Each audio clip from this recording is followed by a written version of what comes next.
নমস্কার বন্ধুরা, চলে এসেছি আবার নতুন একটি ভিডিও নিয়ে। আজ ছিল এই মহান মানুষটির ১২৮তম জন্মবার্ষিকী।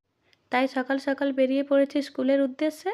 তো আজকের সকালটা একবার দেখুন, পুরো একদম কুয়াশায় ভরা চারিদিক। ১০ হাত দূরের রাস্তাও ঠিকঠাক দেখা যাচ্ছিল না।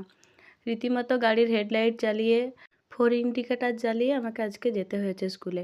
এখানটাতে তাও একটু হালকা লাগছে, কিন্তু মেন রোডে ওঠার পর কুয়াশাটা এতটাই বেশি ছিল যে সেখানে দাঁড়ানোর মতন সাহসটাও করতে পারিনি, যে হয়তো পেছন থেকে কোনো গাড়ি এসে মেরে দেবে। যাই হোক, এইভাবেই পৌঁছে গেলাম স্কুলে। তো স্কুলে আমি পৌঁছানোর পরপরই আমাদের স্কুলের হেড স্যার পতাকা উত্তোলন করলেন। দেখুন, উনি এখন পতাকা উত্তোলন করছেন। এই সময়টা সত্যিই মনে একটা শিহরণ জাগে, যে আমাদের এই প্রিয় নেতা বা যে সমস্ত আমাদের স্বাধীনতা সংগ্রামীরা আছেন, তারা কত কষ্ট করে আমাদের দেশের জন্য স্বাধীনতা নিয়ে এসেছিলেন।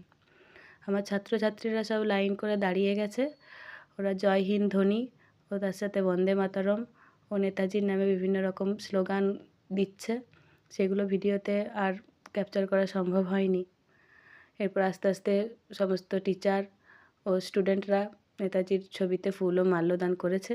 এরপর চলছে ওদের বিস্কুট দেওয়ার পালা।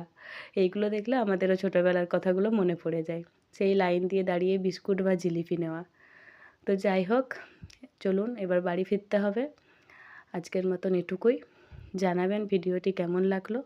এতক্ষণ দেখার জন্য সবাইকে অনেক অনেক ধন্যবাদ। জয় হিন্দ। এই মহান মানুষটির আদর্শকে সাথে নিয়ে আমরা যেমন ভবিষ্যৎ জীবনে এগিয়ে চলতে পারি, এটাই কামনা।